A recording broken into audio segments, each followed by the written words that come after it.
the girl was captured by goblins and dragged into their lair. Her fate was sealed as she lost her freedom. She was branded with a mark of servitude, with no clear path to escape for the rest of her life. And yet, in just 3 short years, the goblin population surged from an initial 100 into a massive horde of 100,000. To understand how this happened, the story must be traced back 3 years earlier. She was once a noblewoman who wielded lightning magic. 3 years ago, she and 4 teammates took on a mission to hunt goblins. Facing a swarm of goblins, they defeated them in just a few exchanges, leaving the battlefield in chaos. The overwhelming victory caused the girl's confidence to rise rapidly, convincing her that goblins posed little real threat. Fortunately, the hunter in the party stepped in and attempted to warn her.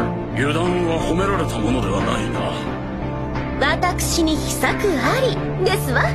In the girl's view, the reason goblins attacked villages was simply that winter had left them without food, forcing them to raid in order to survive. As long as the team sealed off the goblins' cave entrance and waited for them to leave in search of food, they could deal with them one by one. There was no need, she believed, to risk entering the cave itself. At first, events unfolded exactly as she had predicted. The goblins came to them on their own, but after suffering repeated losses, they vanished completely. Within days, the party's food supplies were exhausted. They became dependent on the elf, who hunted daily to keep everyone fed. However, the winter cold was relentless. After a full day of hunting, the elf managed to catch only a single rabbit, far from enough to feed 5 people. As a result, tension grew within the group. Several teammates argued that continuing under these conditions without supplies would inevitably lead to disaster. Even if they did not freeze, starvation would eventually leave them defenseless against the goblins. The noble young lady, however, was restrained by her pride. She refused to give up so easily. After a heated discussion, the group finally reached a unanimous decision. One person would go down the mountain in search of food. Before long, everyone's attention turned to the girl. Some even blamed the current predicament entirely on her judgment. Though dissatisfied, the girl accepted the task for the sake of the team. What she could not have anticipated was that this departure would become a final farewell. After reaching the foot of the mountain, the villagers, despite their own hardship, still shared what little food they could spare. Eager to return to her companions as quickly as possible, the noblewoman traveled through the night. Only when her strength was fully spent did she finally stop, light a campfire, and rest. Just as she was beginning to fall asleep, a sudden object dropped from above, snapping her awake. It was part of an elf's ear.